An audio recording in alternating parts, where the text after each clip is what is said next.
નમસ્તે વિદ્યાર્થી મિત્રો, આજનો આપણો ટોપિક આ ચેપ્ટરનો સૌથી મહત્વનો ટોપિક છે જે શ્રેણિકનો વ્યસ્ત છે. અત્યાર સુધી આપણે શ્રેણિક પર ક્રિયાઓ જોઈ, જેમાં સરવાળા, બાદબાકી અને ગુણાકારનો ઉલ્લેખ આપણે કરેલો. હવે આપણે જે ચર્ચા કરવાના છીએ એ સૌથી મહત્વની છે શ્રેણિકનો વ્યસ્ત. શ્રેણિકનો વ્યસ્ત એટલે શું? આમ તો એને અંગ્રેજીમાં ઇન્વર્સ ઓફ અ મેટ્રિક્સ એવું કહેવાય. જેમ કે તમે જાણો છો કે સંખ્યા 5 હોય તો એનો વ્યસ્ત 1/5 થાય. પણ અહીંયા વ્યસ્ત કઈ રીતે નક્કી કરશું? તો આપણી પાસે એના માટે સૌથી પહેલા વ્યાખ્યાથી શરૂઆત કરીએ. ધારો કે એ કોઈ ચોરસ શ્રેણિક છે. તો ધારો કે એ n કક્ષાનો ચોરસ શ્રેણિક છે. n કક્ષાનો ચોરસ શ્રેણિક છે. મિત્રો, ચોરસ શ્રેણિક હોવું એ આમ તો પ્રાઇમરી જરૂરિયાત છે. ચોરસ શ્રેણિક હશે તો જ આપણે વ્યસ્ત મળશે એવી વાત કરીશું. એટલે ચોરસ શ્રેણિક હોવો એ જરૂરી છે. તો ધારો કે એ ચોરસ શ્રેણિક છે. જો અન્ય ચોરસ શ્રેણિક અથવા n કક્ષાનો જ અન્ય ચોરસ શ્રેણિક બી મળે, એને આપણે બી નામ આપી દઈએ. બી મળે કે જેથી, બરાબર ધ્યાન આપજો મિત્રો, a ગુણ્યા બી બરાબર in બરાબર પાછું બી ગુણ્યા એ થાય, તો બી ને એ નો વ્યસ્ત શ્રેણિક કહે છે. તો આવી કંઈક વ્યાખ્યા છે વ્યસ્ત શ્રેણિક હોવા માટેની. બી ને એનો વ્યસ્ત શ્રેણિક કહે છે, જેને સંકેતમાં આપણે બી ઇન્વર્સ વડે દર્શાવીશું. જેને સંકેતમાં બી ઇન્વર્સ વડે દર્શાવાય. હવે તમને જરાક પ્રશ્ન થશે, આ શ્રેણિક બી આપણે મેળવશું કેમ? તો એના માટે હમણાં આપણે રીત જોઈએ શ્રેણિક બી મેળવવાની. પણ એની પહેલા આ જરાક સમજી લઈએ કે કઈ રીતે a ગુણ્યા બી બરાબર in થશે. આમ તો હું તમને સમજાવવા માટે એક સામાન્ય ઉદાહરણ આપું. જેમ કે તમને ખબર છે 5 નો વ્યસ્ત 1/5 છે. આ તમે જાણો છો, બરાબર 1/5 છે. તમને કોઈને કારણ ખબર છે કે શા માટે 5 નો વ્યસ્ત 1/5 છે? તો હવે એનું કારણ જુઓ બરાબર ધ્યાનથી. 5 ગુણ્યા 1/5 કરો તો બરાબર ધ્યાનથી જુઓ 1 આવશે. અચ્છા, ઊંધું પણ સાચું છે કે નહીં? 1/5 ગુણ્યા 5. હવે બરાબર તમને કાંઈ સમજાય છે? તો તમે ખરેખર આમ તો ત્રીજા ધોરણમાં ભણી ગયા કે 5 નો વ્યસ્ત 1/5 છે. પણ કારણ શું ખબર છે? એ બંનેનો ગુણાકાર તટસ્થ ઘટક i થાય અથવા તો એકમ ઘટક 1 થાય.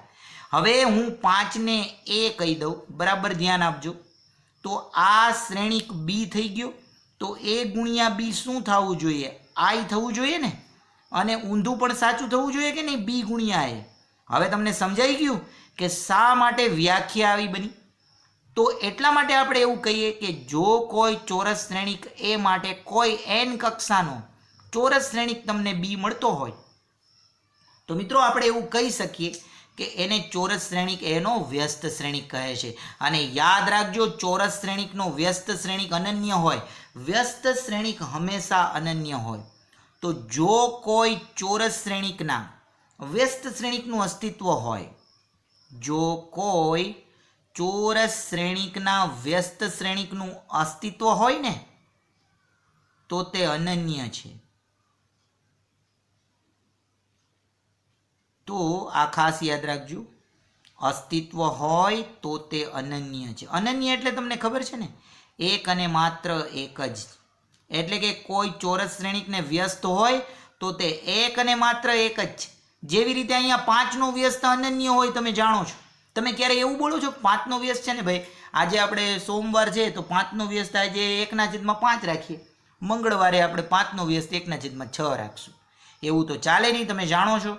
તો એ જ રીતે જે રીતે સંખ્યામાં વ્યસ્ત નિશ્ચિત હોય, એ જ રીતે શ્રેણિકમાં પણ કોઈ શ્રેણિકનો વ્યસ્ત મળે તો એ પણ નિશ્ચિત જ હોય અને અનન્ય જ હોય. આ બાબતને ખાસ ધ્યાનમાં રાખજો. હવે આપણે થોડાક મહત્વના પરિણામો તરફ આગળ વધીએ મિત્રો. ધારી લો કે આપણે એવું સાબિત કરીએ કે ખરેખર શ્રેણિકનો વ્યસ્ત હોય તો એ અનન્ય છે. તો આપણે સાબિત પણ કરી શકીએ છીએ. ચાલો આપણે એની સાબિતી જોઈએ. તો આપણે એક થિયોરમ લઈએ, આને થિયોરમ તરીકે જ તમારી નોટબુકમાં લખજો. જો કોઈ ચોરસ શ્રેણિકના અથવા જો કોઈ ચોરસ શ્રેણિકનો વ્યસ્ત અસ્તિત્વ ધરાવે, હમણાં જ આપણે વાત કરી, અસ્તિત્વ ધરાવે તો તે અનન્ય છે, તો તે અનન્ય છે. આપણે એવું સાબિત કરીએ, આપણે સાબિત પણ કરી શકીએ છીએ. ચાલો હું કઈ રીતે સાબિત કરીશ, તો એના માટે ધારી લઉં, ધારો કે n કક્ષાના ચોરસ શ્રેણિક, આપણે ધારવામાં શું છે, આને બે વ્યસ્ત છે એવું ધારી લઈએ. તો ધારો કે n કક્ષાના ચોરસ શ્રેણિક a ને બે વ્યસ્ત શ્રેણિકો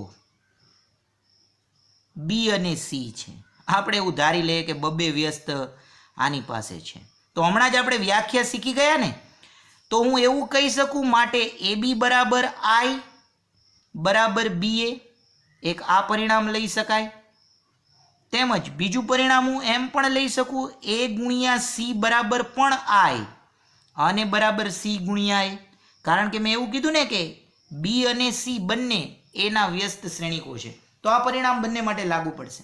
હવે આપણે મિત્રો b બરાબર c સાબિત કરી દઈએ તો એવું સાબિત થઈ જાય કે મેં જે બે અલગ અલગ ધાર્યા ને એક જ વ્યસ્ત છે.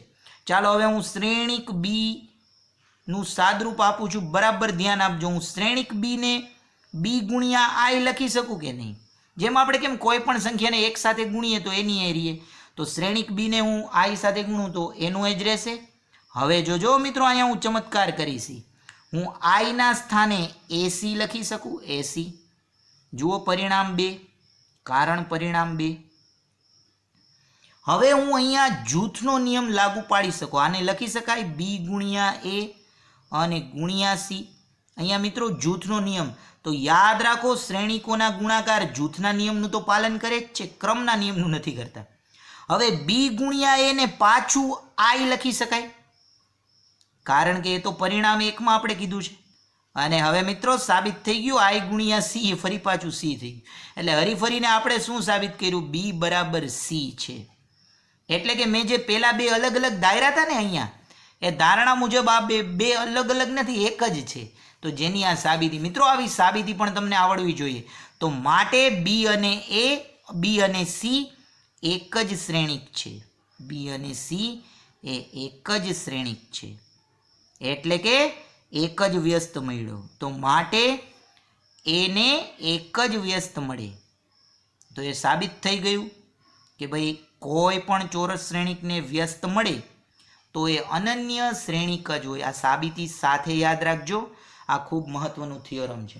હજી એક બીજું થિયોરમ પણ આપણે જોઈ લઈએ. બીજું થિયોરમ એમ છે, જો સમાન કક્ષાના ચોરસ શ્રેણિકો, બે ચોરસ શ્રેણિકો, જો સમાન કક્ષાના ચોરસ શ્રેણિકો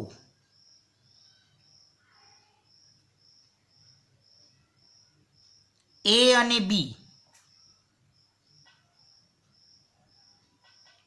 b ના વ્યસ્તનું અસ્તિત્વ હોય, તો આપણે એક પરિણામ યાદ રાખવાનું છે, ab નો ઇન્વર્સ, એટલે કે a ગુણ્યા b નો ઇન્વર્સ કરો તો એના બરાબર છે ને b ઇન્વર્સ a ઇન્વર્સ થાય. આ નિયમ કંઈક ટ્રાન્સપોઝમાં પણ હતો, એટલે કે સમિત પ્રકારના શ્રેણિકમાં પણ હતો, જો તમને યાદ હોય તો. એ જ નિયમ અહીંયા પણ લાગુ પડે છે. હવે આ બરાબર સમજવા માટે આપણે a અને b ના ગુણાકારની ચર્ચા કરી. તો સૌથી પહેલાં હું બે સમાન કક્ષાના શ્રેણિકો છે એની કક્ષા n છે, તો ધારો કે a અને b ની કક્ષા n છે એવું આપણે ધારી લઈએ. ધારો કે a અને b ની કક્ષા n છે, એટલે કે બંને ચોરસ શ્રેણિક થાય, માટે a ગુણ્યા b ની કક્ષા પણ n જ થશે ને, એટલે a ગુણ્યા b ની કક્ષા બરાબર n થાય. હવે આપણે સૌથી મહત્વની વાત, ધારો કે શ્રેણિક ab નો વ્યસ્ત ab ઇન્વર્સ છે, તો આપણે એવું કહી શકીએ કે ab ગુણ્યા ab નો ઇન્વર્સ બરાબર i થાય.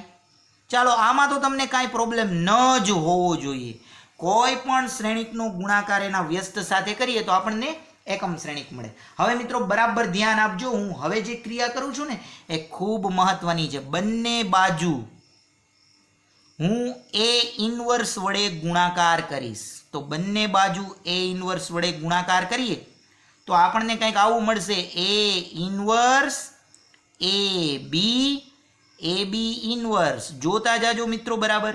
આ બાજુ થઈ જશે એ ઇન્વર્સ ગુણ્યા આઈ. બરાબર છે. આ બંને બાજુ એ ઇન્વર્સ વડે ગુણાકાર કર્યો. હવે અહીંયા આપણે જાણીએ છીએ, અહીંયા જૂથનો નિયમ લાગુ પાડીએ તો એ ઇન્વર્સ ગુણ્યા એ ગુણ્યા બી ગુણ્યા એ બી ઇન્વર્સ. જ્યારે આ બાજુ એ ઇન્વર્સ ગુણ્યા આઈ એ ઇન્વર્સ જ થાય. આ મેં શું કર્યું, ખ્યાલ આવ્યો ને? જૂથનો નિયમ લાગુ પાડી દીધો મિત્રો. હવે અહીંયા પાછો એ ઇન્વર્સ ગુણ્યા એ આઈ થઈ જશે, એટલે આઈ ગુણ્યા બી ગુણ્યા એ બી ઇન્વર્સ બરાબર આ બાજુ થઈ જશે એ ઇન્વર્સ.